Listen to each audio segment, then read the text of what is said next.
Welcome to IDC208A Environment Design 3, Week 6. Here we are at the midway point already. Where has the time gone? This week we're going to be exploring, looking at some new manufacturing technologies to enable you guys to think a little bit broadly about what you might be able to access to be able to create some high impact dynamic elements for your projects going forward. We'll also have a brief look at some visualization and visual communication techniques that you can use when communicating your projects to your clients to ensure that they are getting a real sense of the ideas that you're trying to get across, but also not getting attached to them too early on in the piece. Okay, so here we go. As I said, today we're going to be exploring and understanding manufacturing technologies and processes, why knowledge of manufacturing processes is key to designing effectively in the shift to economic value, how manufacturing technologies can aid us in creating brand buy-in, and also visual communication techniques for spatial design ideas. So new technologies are rapidly being developed every day to allow us to customize the expression of design ideas that we're coming up with in a multitude of ways. And these technologies are really at the forefront in enabling us to see the conceptual ideas that we come up with for our projects to come to life in a way and with a speed like never before. So while, traditional hand techniques are still around, and obviously, in some marketplaces are coming back into fashion, certainly 3D and digital technologies are playing an increasing role in the creation of environmental spaces. Manufacturing processes are rapidly changing to be more optimized and customized, and just a few of the ones that we're going to be looking at today include 3D printing, laser cutting, water jet cutting, plasma cutting, CNC cutting, injection molding, and vacuum forming. So 3D printing, what is 3D printing? 3D printing is a process whereby we make three-dimensional objects from a digital file using progressive additive manufacturing. So the object is created by laying down successive layers of material, such as hot silicon, and essentially putting it down in layers until the entire object is built layer by layer. Each of these layers can be seen as a very thinly sliced horizontal cross-section of the eventual object. And obviously, a big part of that involves modeling the object as a whole in a 3D piece of software. So here's an example of the kind of object that could be produced on a 3D printer. It starts with a 3D digital model of that component, and then to prepare the digital file, in the 3D modeling program, and then essentially these slices are laid down layer by layer into hundreds or thousands of horizontal layers. When this prepared file is uploaded to the 3D printer, the printer creates the object layer by layer. So 3D printer essentially reads every single slice or every two-dimensional image and proceeds to print that two-dimensional image as a layer of the larger part of the whole. And it results in one final three-dimensional object. So as you can see here in this image, you can sort of identify the layers that have been laid on top of each other to create this three-dimensional object. Now, I have included in this lecture some demonstration videos to show you how the equipment or the process that we're talking about actually works. So please do make sure you explore those in your own time by simply clicking those links, and they'll take you directly to that source. This is a really great project called Digital Grotesque. It was done by architects Michael Hansmeyer and Benjamin Dillenberger, and they created an entire space 3D printed. So it was a really exciting step forward in realizing the kind of scope and capacity of what we could do as far as 3D printing goes.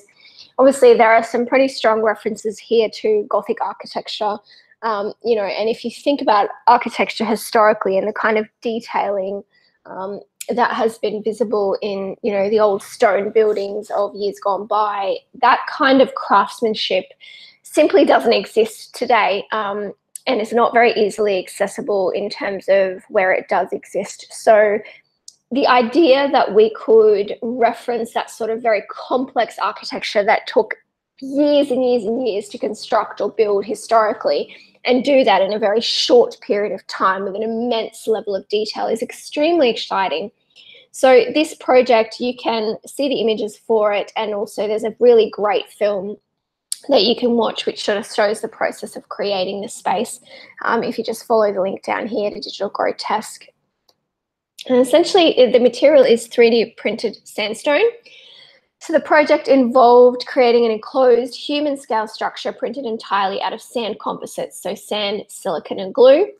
It is about 16 square meters and references all of the intricacies of Gothic and Renaissance architecture, so elements that interestingly and intriguingly twisted within each other, some very, very detailed layers, and we'll have a look. So here's a close-up that you can see. There's an extraordinary amount of detail that is being created there, even down to the micro scale. And it's just an extremely exciting project. So again, there's a little film here. If you follow this link, it'll take you straight to the Vimeo film that has been created about the project. Now, this was the first version of the project Digital Grotesque did, and this is called Grotto 1. And they also then went on to create Grotto 2, which was an even further exploration and expansion of what's potentially possible.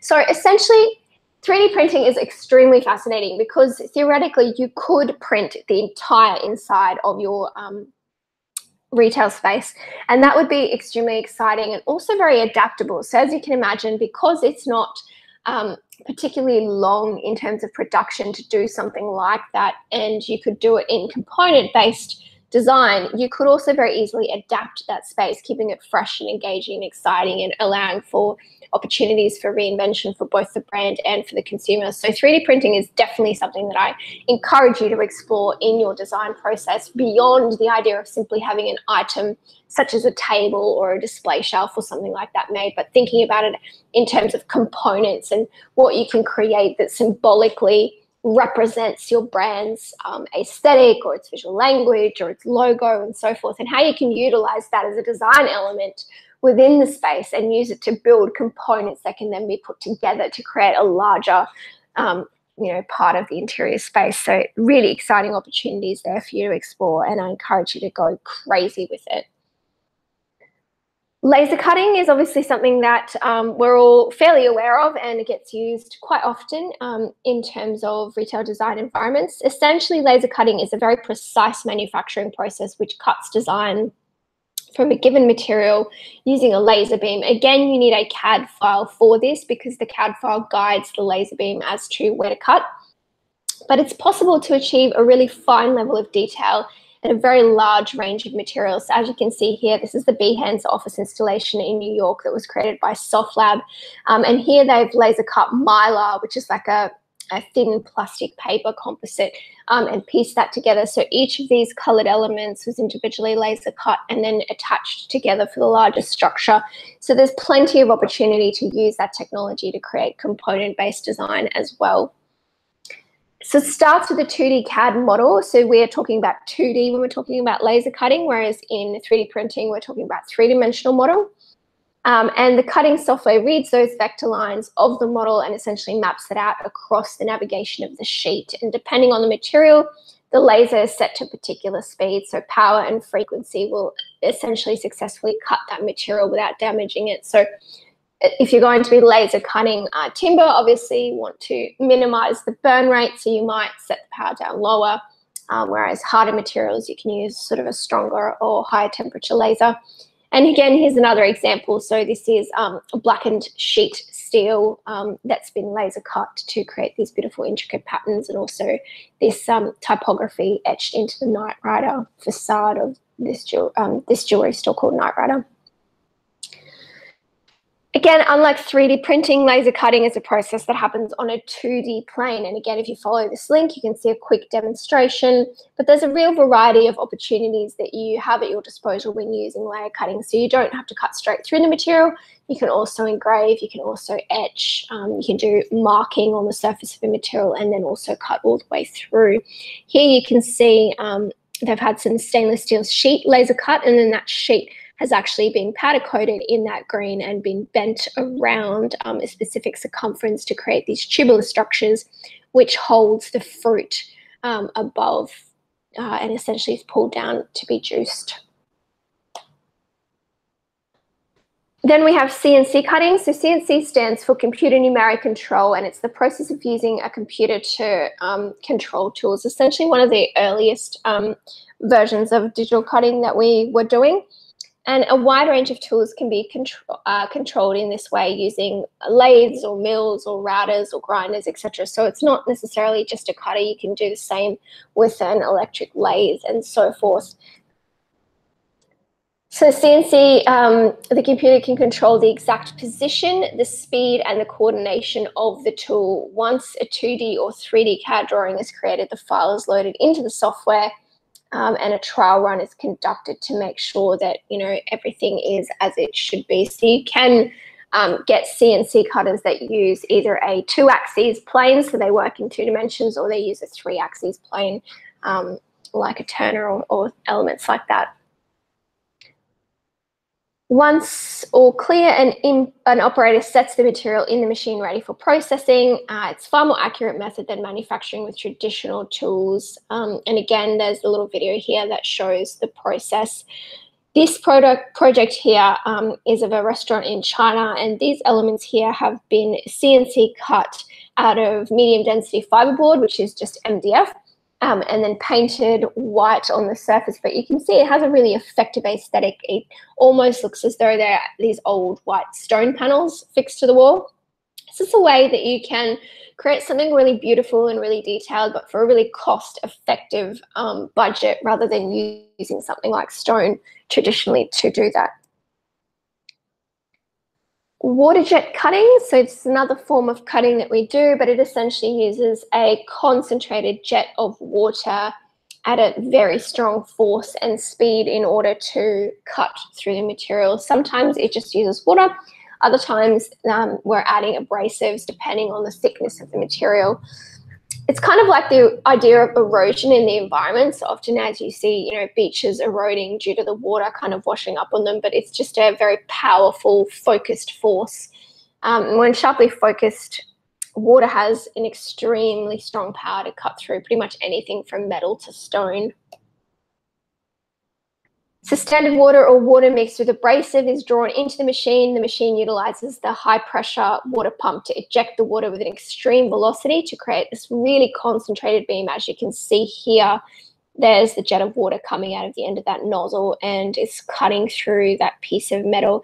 Now, normally that nozzle will have a diamond component within it so that the actual nozzle doesn't get shattered by the power of the water. But essentially, there are very, very few materials that cannot be effectively cut using water jet cutting. So here's an example of a project in India where CAD software was used with water jet cutting to cut this composite stone. So essentially a level of the material was removed from beyond the composite stone back here, leaving just a very thin layer of material on top. And then lighting has been applied inside. So you get these really beautiful little triangles that appear on the display system. So the most important benefit of this technique, which is really, really important, is that it's something that we can use to cut a material without compromising its inherent structure. Now, what does that mean? It means that it doesn't send too much vibration or other force within the material, essentially compromising the internal structure of that material. Plasma cutting is another one. So plasma is actually the fourth state of matter. So we obviously have solid, we've got liquid, we've got gas, and then we've got plasma. Now, plasma is a cutting process of using electrically charged gas, which is put through a focused nozzle, and it cuts, or rather melts, the material below it. It's mostly used for metals, particularly metals where we can't use something like a laser cutter because of the reflection rate. So you could use a plasma cutter to cut like a reflective steel sheet, or you know, potentially mirrored glass and so forth. So the process essentially works like a lightning strike. The plasma cutting is traditionally used for conductive materials that have an electrical current capability. So essentially what happens is there's a superheated electrically charged shaft inside the cutters, and it ionizes the compressed gas, which creates this electrically conductive channel of plasma, and then the plasma is pushed out through the nozzle. It superheats as it's being pushed out and essentially melts the material below it in the pattern that is being fed to the machine via the CAD software. So if you follow this link below, again, you can see an example of plasma cutting taking place. Injection molding. So this is something that we don't really use on a small scale, but it is something to be aware of because it's quite an interesting process. It's used for a lot of furniture, particularly, but there's certainly no limits to being able to use it for larger spatial creation. It's just that it's not a particularly cost-effective method of production because you usually have to create a mold first and then the plastic particles are being injected into that mold and so forth and so forth. But it's a fascinating process nevertheless. So the production of parts by injecting a chosen material into liquid form into the mold, it can be performed with a range of materials including glass, plastics, elastics, rubbers, and metals. Now, this is the only one where I can't actually show you an effective image of it happening because it all happens inside the actual machine itself. So down this end, you have a mold located, which is fixed with screws to both of these platens. And essentially what happens is the material that we want to use, so in this case, plastic parts, is being fed down the hopper. It's being pushed up this three-phase screw. It melts in that process, and then the melted material is being pushed into that mold where it's being held tight until it cools and then essentially drops out the bottom of the mold. It's really often used for the production of plastic chairs and so forth. So, for example, this chair produced by designer furniture company Magis. Magis is famous for injection molded furniture, and the process usually involves several steps. So firstly, we have to make a mold, and then we have to make a negative mold of that. So what would happen in this process is that somebody might carve out this particular chair out of timber, and then we would place that into silicone or another material to create a negative mold of that chair. And then that mold would be affixed to the machine here against the plantain. So one side of the mold would fix here, the other side would fix here. They'd then come together, and then the plastic would be injected into that mold, left to cool, and then the whole chair would drop out the bottom. Injection molding is, as I said, really, really popular in furniture, but Werner Panton, which should be a name you should all be well familiar with by now, was extraordinarily passionate about injection molding in his spaces. And if you look him up in terms of some of the projects that he's done, this is restaurant Varna, and you can see injection molded panels here, injection molded elements on the roof.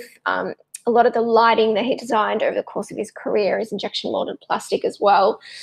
So you certainly can use it for a larger application if you do it component based like this. So you would design this shape, then create the negative mold, then use the mold in the injection molding machine to create a singular element, and you could create a number of those elements which you could then affix to the wall or the ceiling and so forth of your actual spatial design. So again, you have no limitations in this project in terms of budget or time, so I would really love to see you explore these technologies to their full potential and come up with a very different aesthetic and approach for your space, thinking about what retail design might look like in the future. Another technology that you could use is vacuum forming. So vacuum forming is the process of heating a plastic sheet and then using an air vacuum to pull that sheet over a mold. So again, similar to injection molding, we are having to create a mold at the beginning first. And then essentially what we're doing is we're putting that mold onto the vacuum table. We're superheating the plastic sheet to the point of flexibility. And once it essentially becomes almost fluid, it's draped over the top of that mold, and vacuum underneath that machine is then used to suck out all of the air, essentially attaching that plastic sheet as tightly as possible into all of the hollows of that mold and leaving the remaining impression. So again, here's an example of a project where they've used thermoforming or vacuum forming, and they've done this here with polystyrene, which is really cool. And they've created these individual components which have been vacuum formed to a couple of different molds and used that as a facade on this element. And they've managed to create real movement and sort of dynamicism to that. So again, please think beyond, you know, the immediate use of the material and think about how you can apply that to your design in particular. So these modern technologies really enable us to bring this together in a way like never before. Here's another example of a great project at the Los Angeles Contemporary Exhibitions building. So these here have been thermoformed or vacuum formed and then pieced together. This technology is particularly popular in cinema and particularly so in science fiction as well, because it's a very effective way to create a very lightweight impression of something and to create it en masse. So it's quite cost effective too. Again, if you follow this YouTube link, you'll see an example of it being done. So as well as all of these cutting edge manufacturing processes we've been through, there are a bunch of other different things that you can explore. So you can explore cutting, folding, welding, gluing, stamping, casting, forging, rolling, extruding, spinning, turning, and etching as a bunch of different manufacturing techniques that you can use to really personalize your design. So try not to do the stock standard, try not to stick to what you know, really go crazy. Look to science fiction for inspiration, look to your brand for inspiration, use your narrative board to really explore different areas of research and come up with an idea that's really cutting edge, really unique. So in this field of manufacturing, personalization, you know, is super easy. So there's sort of no excuse for not really going crazy. So the dramatic progression in the shift of economic values, coupled with this kind of sensory saturation that consumers are experiencing today because they're just being bombarded with lots and lots of different material, means that we're having to work harder to engage a consumer on a really personal level and sort of optimize that brand buy-in as much as possible. And what that means is that we need to create truly bespoke and effective spaces as quickly and as cost effectively and as efficiently as possible. And these technologies can really help us to do that. Unique experiences are now what consumers are seeking. And in order to kind of orchestrate that brand buy-in, we need to provide that to them.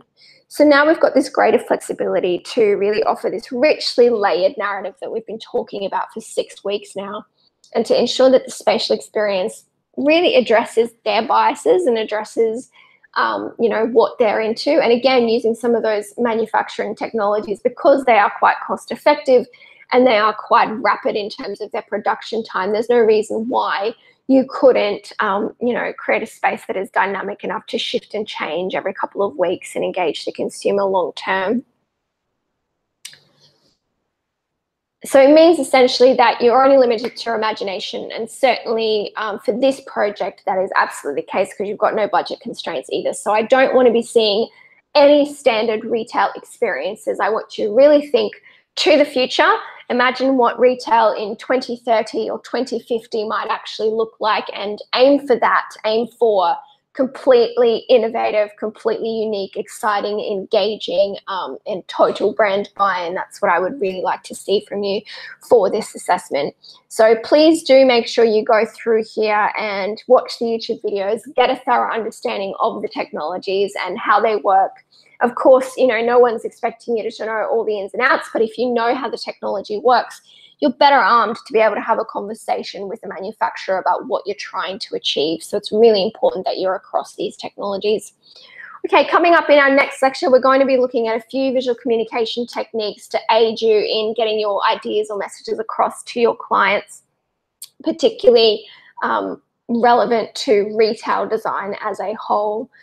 Other than that, please make sure you do jump on the forums and engage on there. And also, in Module 3, you'll notice that there's a ton of resources that have been provided to you. So as always, there is your prescribed readings.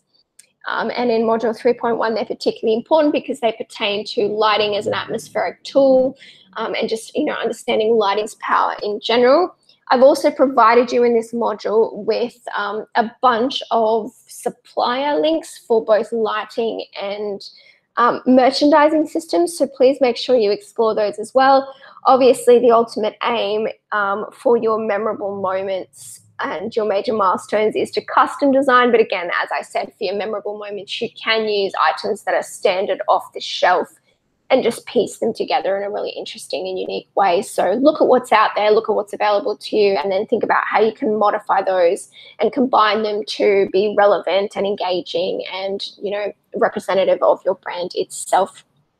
This week in particular, there's some really great resources here about, you know, developments in manufacturing. So this video in particular, Formec and the Pratt Institute School of Architecture looks at how they can create more dynamic and engaging architectural spaces using 3D printing and looking at component-based design, so making one component that can be utilized effectively in a multitude of different ways to create a series of really dynamic types of spaces.